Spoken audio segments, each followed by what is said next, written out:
আসসালামু আলাইকুম সবাইকে। বাংলাদেশ ভার্সেস শ্রীলঙ্কার দ্বিতীয় টেস্টের দল ঘোষণা হয়ে গেছে and Shakib Al Hasan is back in place of Towhid Hridoy এবং Mushfiq Hasan is being replaced by Hasan Mahmud. According to me, inclusion of Shakib Al Hasan in the team is a huge advantage for the team because I believe Shakib Al Hasan can change the momentum of the game at any given point. এবং আমার মতে তাহিদ হৃদয় বাংলাদেশ টিমে ইন্ডিয়ার ঋষভ পান্তের মতো একটা role play করতে পারে। সে fourth ডাউনে নেমে দলের জন্য কিছু ভাইটাল রান সে অ্যাড করতে পারে খুব দ্রুত এবং আই থিঙ্ক ওর দলে থাকাটা খুব জরুরি ছিল in place of Liton Das. কারণ আমরা গত ম্যাচে দেখেছি বাংলাদেশ 37 রানে 4 উইকেট অলরেডি পড়ে গিয়েছিল এবং লিটন দাস ডাউন দ্য উইকেটে এসে প্রথম বলে 6 মারতে গিয়ে ক্যাচ আউট হয়ে চলে গেলেন এবং এর থেকে বড় দায়িত্বজ্ঞানহীন ব্যাটিং, এর থেকে বড় বোকামি আর কি হতে পারে, তাই না? তাকে রাখা হয়েছে কিসের জন্য? উইকেট কিপিং এর জন্য। উইকেট কিপিং তো জাকির হাসানও করে দিতে পারবে। এরপর আসি ভেন্যুতে।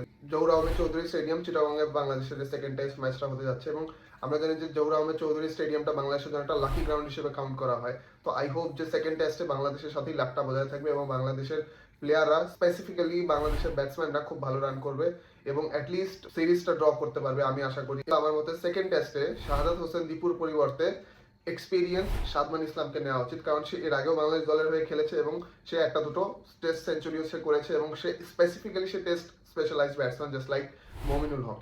And I think he deserves this chance because he has been out of the team for the last couple of matches. Since Shakib Al Hasan is back, more confidence is back with the team. I hope Bangladesh will win the second test and draw the series as well.